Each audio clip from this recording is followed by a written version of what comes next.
Have you ever wondered why you can logically know someone is just absolutely terrible for you, but your body physically aches for them? Right, like an actual visceral ache. Yeah, exactly. Like, the relationship is destructive. Your friends have all told you it's toxic. You can literally list 100 reasons why you need to walk away. Hmm. And yet the thought of leaving feels like, I don't know, stepping off a cliff. It really does. It feels like you're fighting your own survival instincts. It does. And today, we're going to show you why that isn't a character flaw. It's not a sign of weakness.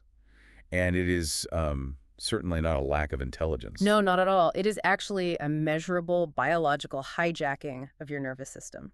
Welcome to the Deep Dive. Today, we're opening up a really profound stack of research to decode exactly what happens in the brain when love goes wrong. We're looking at clinical psychology, trauma recovery frameworks, behavioral science. And some landmark neuroimaging studies, too, all to uncover the hidden neurobiology behind toxic relationships, covert narcissism, and, emotional manipulation. Right.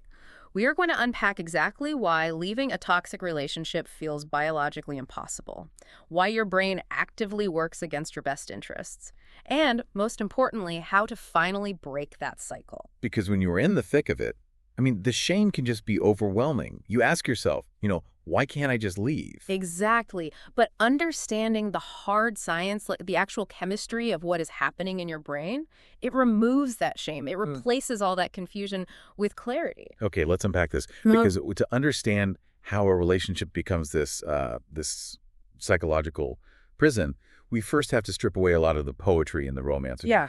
We have to look at what a relationship actually is to the human brain. We have to start with the baseline. Right. What's really fascinating here is that our culture conditions us to think of romantic love as an emotion, the spontaneous, magical feeling. Like in the movies. Exactly.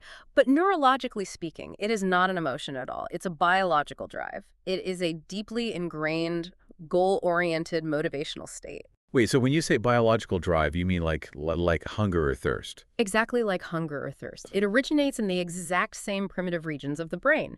When you first fall in love, your brain perceives this new partner as a high-value survival reward. Okay, a survival reward. Right, because we have to remember that evolution wired us to pair bond. From an evolutionary perspective, finding a mate, securing that attachment, staying with the tribe, all of that means safety. It means reproduction. It means reproduction, and it means you don't freeze to death alone in the wilderness. Wow. Okay, so the primal human drive for connection isn't just about, feeling warm and fuzzy. It's literally a life or death imperative as far as our ancient brain is concerned. Precisely.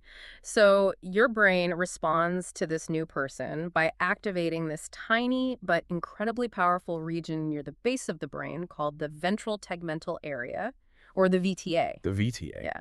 And this is essentially the brain's reward factory. And the VTA is what pumps out dopamine, right? Yeah. It is, yeah. Now, dopamine is often really misunderstood. Pop culture calls it the feel-good chemical. Like a hit of pure pleasure. Right, exactly. But behavioral scientists and neurobiologists will tell you it's much more accurate to call dopamine the craving and motivation chemical. Oh, interesting. So it's not just about the reward itself. No, dopamine doesn't just make you feel good when you get the reward. It drives you to seek out the reward in the first place. It creates this relentless focus. Your brain is literally telling you this person is vital for your survival. Go get them. Do whatever it takes to secure this bond. And this isn't just a metaphor either, because there is this incredible fMRI research, I think specifically the landmark 2005 studies by Helen Fisher, that actually mapped this out in real time. Yes. Fisher's work is totally foundational here. She put people who were, newly, intensely, madly in love into an fMRI scanner. And she showed them photos of neutral acquaintances, and then she showed them photos of their beloved. And when they looked at the person they loved, the scans showed this massive glowing activation in the right VTA and the right caudate nucleus. And here's where it gets really interesting for you, the listener. Why is that specific neural architecture, the VTA and the caudate nucleus, so crucial to understand? Because that exact same pathway is what lights up when someone is experiencing an acute craving for cocaine. Oh, wow. Yeah. The brain's subcortical reward pathways, they do not distinguish between chemical substance addiction and interpersonal attachment. On a brain scan, the neurobiological reality of early romantic love looks almost identical to a drug binge. That explains so much. You are literally neurochemically addicted to your partner in those early stages. It creates this compulsive, drug-seeking behavioral loop. Exactly. That's why you check your phone 100 times a day, right? Yeah. Why you replay their voice in your head, why you can't sleep, why you crave their physical presence with this intense, aching hunger. You're just seeking your next hit. You are. And, as a healthy relationship matures, other chemicals join the mix to stabilize that frenzy. Oxytocin, which is the bonding hormone, and vasopressin, they kind of weave this frantic connection into a long-term sense of safety and calm. Just sort of balance it out. Right. They act as a buffer against your stress response. So this keeps the VTA active. You still feel deeply rewarded by your partner, but the frantic craving settles into a warm baseline of neurochemical dependency. So in a healthy dynamic, this other person becomes a primary, reliable source of nervous system regulation. You come home from a stressful day at work, you hug your partner, and your nervous system downregulates. You just feel safe. Exactly. That's how it's supposed to work. Okay, so if love is essentially a natural biological drug, then the person we love is our exclusive supplier. We rely on them to regulate our neurochemistry. But what happens when the supplier suddenly starts lacing the drug with poison? That is the pivotal question. Right, like what happens when the person regulating your nervous system becomes the person destroying it? Well, to understand how someone can weaponize that dependency, we really have to look at the other chemicals present in early love. Because alongside that massive dopamine high, new love also causes a significant drop in serotonin. And serotonin is the stabilizer. It regulates mood, anxiety, obsessive thoughts, all of that. Right. So when serotonin drops, it leads to obsessive, intrusive, almost OCD-like rumination. You literally cannot stop thinking about the person. Right. And at the exact same time, new love causes a spike in cortisol, which is the primary stress hormone. Because forming a new attachment is inherently uncertain, right? It's anxiety-provoking. Exactly. Will they call me back? Do they like me as much as I like them? So if we look at the baseline of someone falling in love, they have incredibly high dopamine-driving motivation, plummeted serotonin causing obsessive rumination, and spiked cortisol causing underlying anxiety. It is a highly volatile, highly vulnerable chemical cocktail. Your brain is hyper-focused, slightly anxious, obsessively attached, and deeply dependent on this specific person for emotional regulation. You are perfectly primed, biologically, to be hijacked. Perfectly primed. So let's transition into how that hijacking actually happens. Because a toxic relationship doesn't usually start out toxic, right? I mean, if someone walked up to you on a first date and just insulted you, you'd just leave. Right, your survival instincts would work perfectly. Exactly. So how does a normal biological bond get twisted into a psychological prison? It all hinges on a core concept from behavioral psychology called intermittent reinforcement. If we connect this to the bigger picture of emotional manipulation and covert narcissism, intermittent reinforcement is basically the engine of coercive control. This is the slot machine effect. Exactly. It was first studied extensively by B.F. Skinner in his famous operant conditioning experiments with rats. Let's break that down, but let's take it out of the lab and put it into the real world. Let's say you are waiting for a text message from a partner. If you have a partner who is incredibly consistent, like they always text you back within 5 minutes, your brain learns the pattern. It feels nice, but you don't get a massive rush of dopamine, and you don't stare at your screen waiting. The reward is predictable. Right. And conversely, if you have someone who never texts you back, your brain also learns that pattern. You stop checking, the behavior just extinguishes. Makes sense. But intermittent reinforcement is the psychological trap in the middle. What if the partner texts you back immediately on Monday, ignores you for 48 hours on Tuesday, texts you 10 times on Thursday, and then goes completely cold on Friday? You become obsessed. You check your phone 500 times a day. You analyze their read receipts. You're just completely consumed by trying to predict the unpredictable. Because unpredictable rewards trigger exponentially more dopamine than consistent ones. The brain is an incredibly sophisticated prediction machine, When a reward becomes unpredictable, the brain interprets this as a problem it simply must solve for its own survival. So it just floods your system with dopamine. It floods it. It keeps you hyper-focused on the task until you can figure out the pattern. But in a toxic relationship, there is no pattern. That's the terror of it. So how does a covert narcissist or an emotional abuser establish this dynamic? Well, it almost always begins with a phase called love bombing. The ultimate predictable reward. Exactly. Love bombing is this overwhelming flood of affection, grand gestures, mirroring, and intense validation. The abuser will often make you feel like you are the most special, unique, understood person on the planet. They might talk about the future very early on, future faking, right? Yes, future faking. Yeah. Your dopamine system gets a massive, consistent, daily payout. Your serotonin stabilizes because they remove all uncertainty. Yeah. Your cortisol drops. You feel incredibly safe, seen, and regulated. You hit the jackpot. Your brain says, this is it. We found the perfect survival partner. Lock this in. But once that baseline of absolute trust and dependency is established, the abuser shifts tactics. The devaluation phase begins. And this isn't necessarily physical abuse right away, is it? It's often incredibly subtle. Oh, it is deeply insidious. It might be a sudden withdrawal of affection, emotional coldness, a subtle, passive-aggressive criticism about your appearance or your intelligence. Or gaslighting you about a conversation you know you had. Exactly.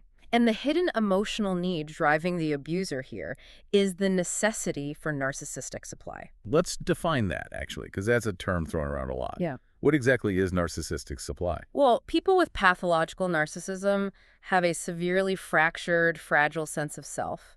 They lack the internal mechanisms to regulate their own self-esteem, so they have to outsource it. Okay. Narcissistic supply is the attention, power, control, and emotional reaction they extract from others to soothe their own internal emptiness. When they love bomb you, they get the supply of your adoration. But eventually, adoration isn't enough. They need more. They need to know they have absolute power over your emotional state. They need to know they can pull your strings and make you dance. So they withdraw the warmth. They become cold or critical. And what happens inside the victim's brain when that happens? A profound neurochemical panic. The victim is desperate to return to that initial feeling of absolute safety, to get the love-bombing version of their partner back. The victim's cortisol spikes. They are terrified. Yes. They start changing their behavior, walking on eggshells, trying to be perfect to earn the love back. And just when the victim is at their absolute breaking point, completely depleted, the abuser offers a random, unpredictable reward. The slot machine pays out. A moment of warmth, a tearful apology, a beautiful date night where they act like the person you first met, and the dopamine spike the victim experiences in that exact moment of reconciliation is massively amplified by the relief of the terror ending. But wait, let me push back on this a little bit, because human instinct is generally wired to run from danger. Right. If you touch a hot stove, you pull your hand away. Right. If a partner suddenly turns cold, cruel, or manipulative, why doesn't the rational brain just say, okay, this is bad, the stove is hot, let's get out of here? Because the prefrontal cortex, the logical, rational part of your brain, is being completely overridden by the limbic system, which is your emotional survival center. Okay. You are no longer dealing with logic. You're dealing with what clinical researchers call the 4 chemicals of coercive control. Your brain is essentially being washed in a chemical cycle that bypasses rational thought entirely. This is the exact mechanism where a toxic relationship devolves into a full-blown trauma bond. The chemistry of captivity. Let's really dig into this, because this is the moment where I think a lot of listeners might suddenly recognize the invisible architecture of their own past or present reality. What actually is a trauma bond on a biological level? A trauma bond occurs when the abuser initiates a severe somatic crisis in the victim, and then subsequently becomes the singular source of relief for that crisis. A somatic crisis, meaning it's not just a sad thought in your head, it's a full-body physiological emergency. Yes. When the devaluation phase hits, the silent treatments, the verbal attacks, the gaslighting, the victim's brain interprets the sudden loss of attachment as a literal life or death threat. Remember, to the primal brain, losing the tribe means death. Right. The body's sympathetic nervous system activates. The HPA axis, the hypothalamic pituitary adrenal axis kicks into high gear.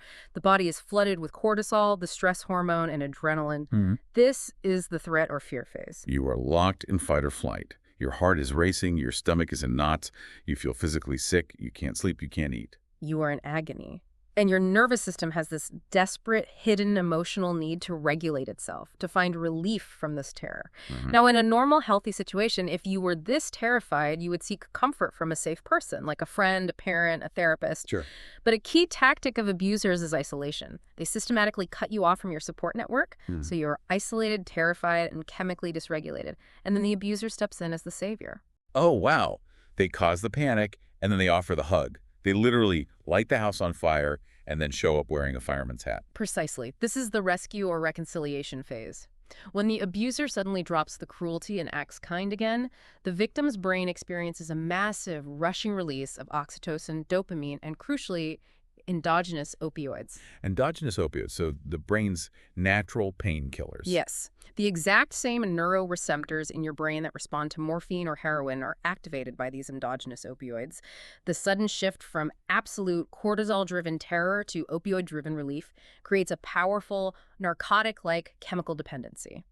The brain neurochemically links the abuser with profound, life-saving relief. So what does this all mean for the victim? The abuser is literally both the disease and the cure in the victim's brain. Exactly. And this causes immense cognitive dissonance. Cognitive dissonance is the mental discomfort of holding two conflicting beliefs at once. The rational brain cannot reconcile the monster who just caused you abject terror with the savior who is currently holding you and providing this immense opioid-like relief.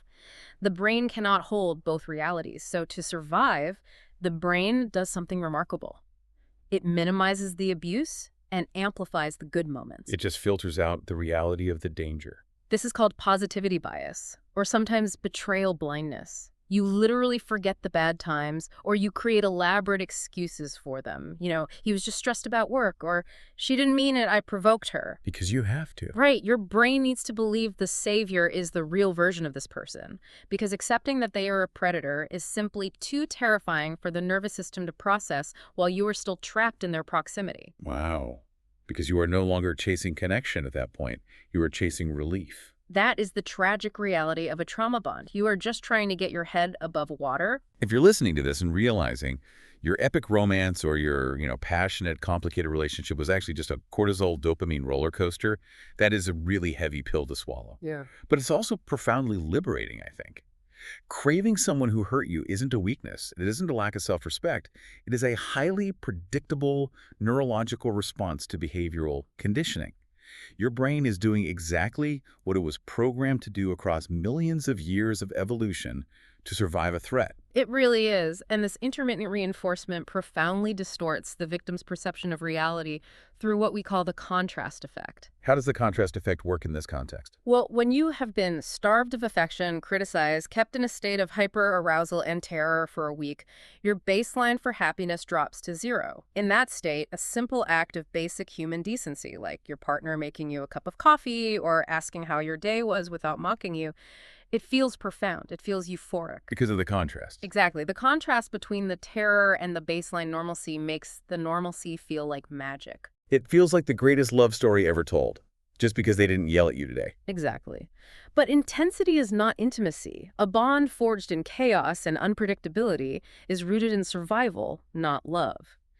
This is actually why survivors of toxic relationships often find normal, healthy relationships boring after they leave. Oh, because it lacks the spike. Right.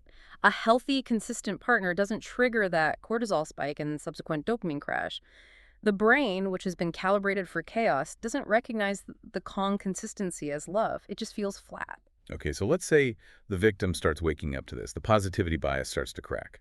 They realize this dynamic is destroying their mental and physical health, and they try to leave. Or they try to set a firm boundary. But an abuser doesn't just say, okay, I respect your decision, goodbye, do they? Rarely, if ever. And this brings us to the active, tactical manipulation abusers use to prevent escape.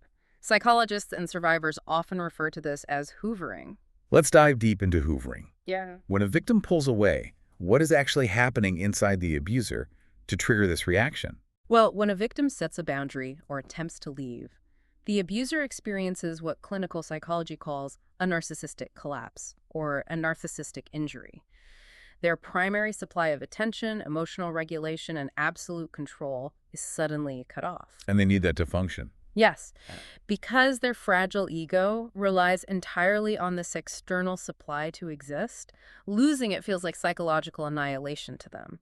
They panic. They're scrambling to regain power and equilibrium. It is vital to understand this.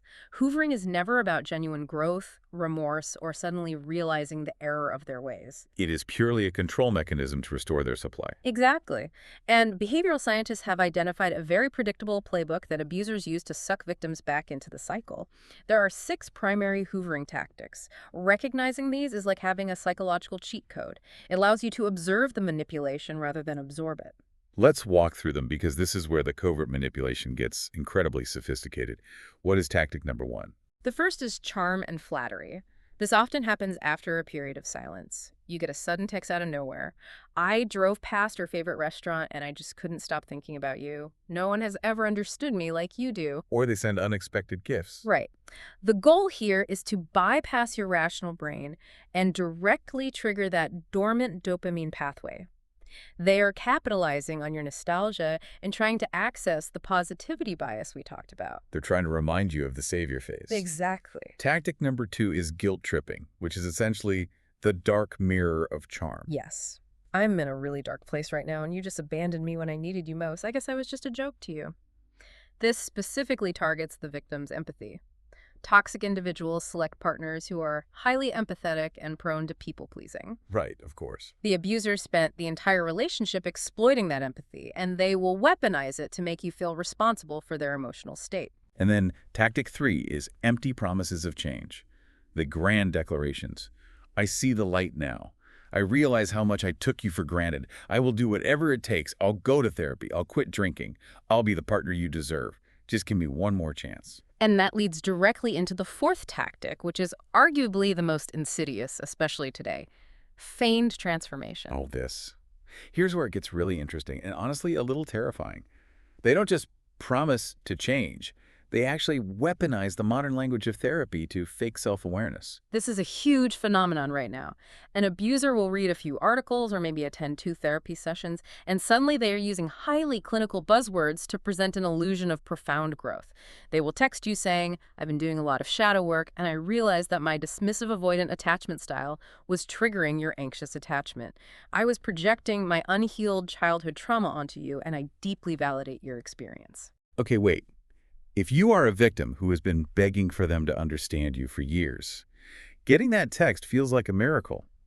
How is a listener supposed to tell the difference between someone who has had a genuine breakthrough and a highly sophisticated Hoover? It is incredibly difficult in the moment. Yeah. Which is why you have to look at the timeline and the boundaries. Genuine psychological change is incredibly slow. It takes months and years of consistent, unglamorous work to rewire behavioral patterns. It does not happen in 3 weeks of separation. And what about the boundaries? That is the ultimate litmus test. Someone who has genuinely grown and developed empathy will inherently respect your boundaries. If you ask for space or if you said, do not contact me, a healed person will respect that. They will bear the discomfort of their own guilt without forcing it onto you. Right. A hoovering attempt, no matter how beautifully wrapped in therapy, buzzwords, and faux accountability, fundamentally pushes past a clear no. The abuser is disrespecting your boundary because their need to access you is more important than your need for safety. That is such a crucial distinction. A Hoover is information about what they want access and supply, Yeah. not proof that they have actually grown. Exactly. Now, the final 2 tactics escalate the intensity. Tactic 5 is manufactured crises. The sudden emergency. Right. They have a flat tire, they're locked out of their apartment, they had a panic attack, their dog is sick. They create a scenario where they urgently need your specific help, framing it as a life or death situation that only you can solve. Again, weaponizing your empathy. And the final tactic, which is the most extreme, is threats of self-harm. Yes. If you don't come back, I can't go on. I have nothing to live for. This is the ultimate form of emotional terrorism. And we need to be incredibly clear on this point. If an ex-partner threatens self-harm, you do not manage it yourself. You call emergency services, you call their family, or you call the police for a wellness check. You do not step back into the toxic dynamic to become their therapist. You can care about their physical safety without offering your own psychological safety as the sacrifice. Absolutely, because if you give in to any of these 6 tactics, the cycle simply restarts, usually with a much shorter, much less intense love bombing phase and a much faster, more brutal devaluation phase. Abusers also frequently use flying monkeys, reaching out through mutual friends or family members to pass along messages, spread rumors, or guilt trip you by proxy. Wow. Every single one of these tactics is designed to do one thing: reset your recovery clock. They want to trigger those conditioned neurochemical pathways. They want the VTA to light up. They want the cortisol to spike. They want you back in the chemical fog. Because when you are in the fog, you fall for the potential of the person rather than the reality of how they consistently behave. But let's look at the scenario where the victim holds strong. They recognize the Hoover. They don't fall for the therapy buzzwords. They maintain the boundary. They physically and emotionally leave. Okay, yes. If they finally did the right thing for their survival, why does the aftermath feel like actual literal torture? Why does a victim often feel worse after they leave than they did during the abuse? Because of the 90-day withdrawal timeline. When you finally leave a trauma bond, you don't just feel sad like a normal breakup. You experience severe physical and emotional distress, insomnia, panic attacks, and uncontrollable weeping. Because your brain's entire chemical infrastructure is collapsing in real time. Yeah. Let's look under the hood here. What is happening in the brain on day one of leaving a toxic partner? The dopamine, oxytocin, and endogenous opioid systems that sustain the trauma bond collapse simultaneously. Remember earlier we established that your primitive attachment system doesn't know you're just going through a modern breakup. It doesn't know you broke up because they were a narcissist. It only knows that the primary bond has been severed. Right. It perceives this loss as a prehistoric threat to your physical survival. It thinks you have been abandoned by the tribe and you are going to die. And this evolutionary panic causes absolute chaos with your neurochemistry. Yeah. There's a biochemical turf war that happens in your brain, right? Yes, this is a fascinating and brutal mechanism called enzymatic competition. Break this down for us. Let's use an analogy. Imagine your brain is a factory with a limited number of workers, enzymes. Perfect analogy. Your brain has precursor amino acids that it needs to convert into neurotransmitters like dopamine and serotonin. But both dopamine and serotonin require the exact same limited supply of enzymes to be synthesized. It's the exact same workers on the assembly line. Yeah. Now, because your brain perceives the loss of the partner as a survival threat, it prioritizes dopamine synthesis. It desperately wants to find the lost partner. It needs motivation to seek the reward. So the brain pulls all the enzyme workers off the serotonin assembly line and shoves them all onto the dopamine assembly line. Exactly. Because dopamine synthesis is prioritized, it hoards the resources, which completely depletes your serotonin production. But serotonin is our mood stabilizer, is what keeps us grounded. So when those workers leave the serotonin line and production crashes, You experience extreme emotional volatility. You fall into depressive, obsessive, OCD-like rumination.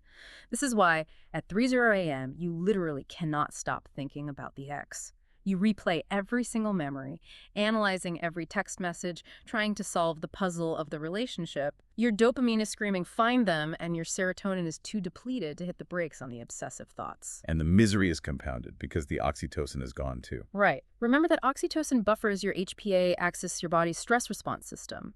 While you were in the relationship, even the toxic one, the intermittent hits of oxytocin kept the lid on your absolute panic. Without oxytocin, that buffer is ripped away. Cortisol and norepinephrine surge completely unchecked. You are trapped in a constant state of sympathetic hyperarousal. You're perpetually in fight or flight mode, sitting on your couch, totally safe, but your body feels like it's being hunted by a predator. At the exact same time, GABA, which is an inhibitory neurotransmitter, essentially the chemical that calms the central nervous system down, is suppressed.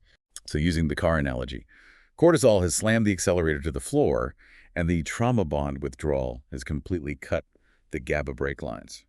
You are wired, panicked, obsessing, and biologically unable to calm down.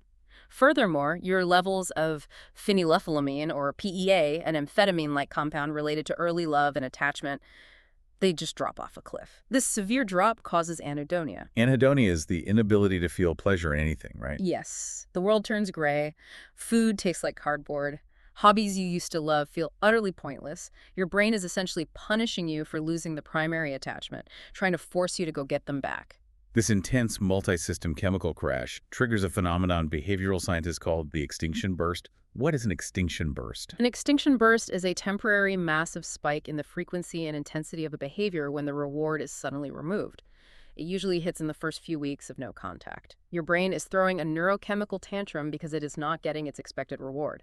It ramps up the craving to unbearable levels, demanding that you go back for a hit. Think of a vending machine. If you put your money in and the candy bar doesn't drop, you don't just walk away instantly. You push the button harder. You shake the machine. You get aggressive.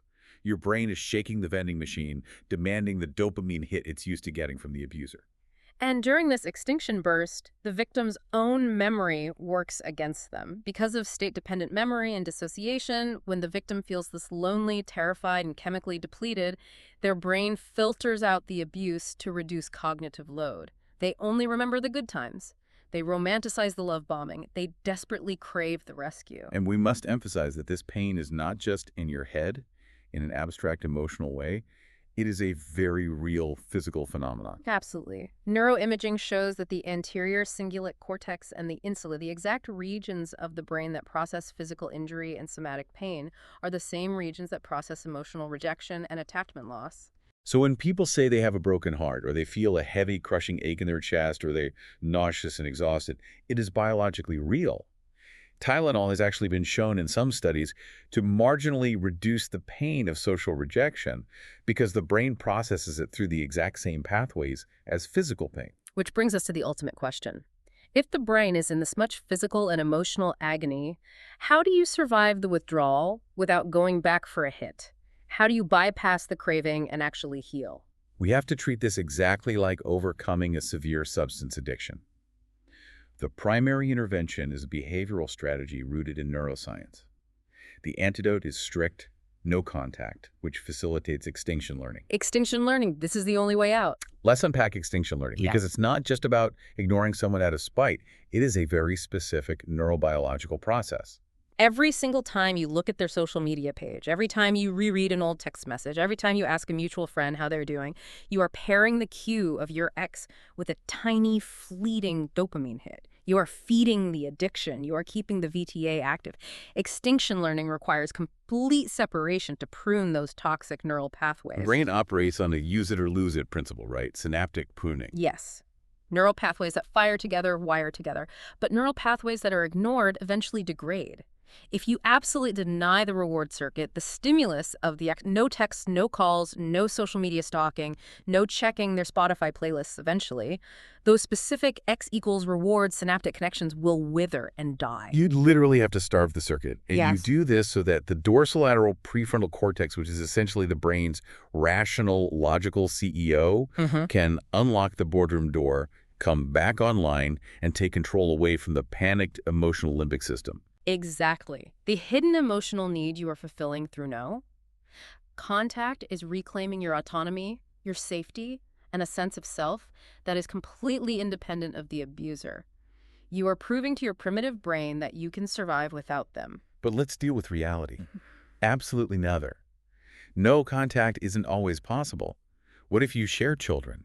What if you work together? What if you are tied up in a year-long divorce proceeding? This is where a highly specific behavioral modification tool called gray rocking comes into play. Gray rocking. Yeah. Becoming as uninteresting as a literal gray rock on the ground. That's the essence of it. When you must interact, you offer absolutely no emotional reaction. You do not show anger, you do not show sadness, you do not show joy. You stick only to brief, factual logistics. Yes, no.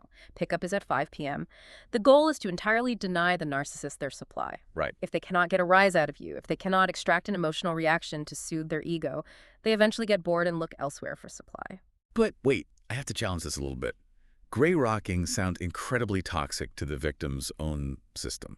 You're basically asking someone to completely suppress their basic human reactions, to swallow their anger and their injustice.